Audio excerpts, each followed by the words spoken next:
বেশ অনেকদিন হলো কোথাও সেভাবে ঘুরতে যাওয়াই হচ্ছে না, যেহেতু সামনেই পয়লা বৈশাখ তাই রিন্টুর সমস্ত ছুটি এখন ক্যান্সেল হয়ে গেছে আর আমিও সেই জন্য ঘরবন্দি হয়ে গেছি। তবে আজকে সন্ধ্যাবেলাতে মা আর আমি প্ল্যান করলাম একটু বাজার থেকে ঘুরে আসা যাক, তাই ঝটপট করে এখানে রেডি হচ্ছিলাম। যা গরম পড়েছে, কোথাও যে একটু সুন্দর করে সেজে গুজে যাবো সেটাও আর সম্ভব হয় না। একদম সিম্পলের মধ্যে একটা কুর্তি পরেছি, আইব্রাউজটা ড্র করে কাজল পরে নিয়েছি, আর মেবলিনের এই লিপস্টিকটা আমার এখন ভীষণ পছন্দের হয়েছে, একদম হালকা কালার, তাই সব জায়গাতেই পরে চলে যাওয়া যায়। ব্যাস আমি রেডি। আমাদের বাড়ি থেকে বাজারটা ভীষণই কাছে, 5 মিনিট মতন লাগে হাঁটা পথে।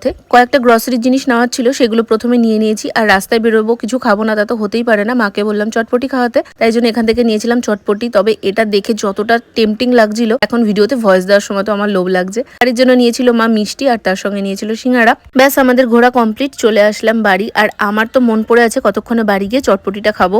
বাড়ি এসে তাড়াতাড়ি করে জিনিসগুলোকে আনপ্যাক করা হয়েছে, আর তারপর আমি এখানে ড্রেস না চেঞ্জ করে একবার খেয়েছি। আর আমি বেশি করে টক দিতে বলেছিলাম, তবে প্রচন্ড ঝালও ছিল এটা।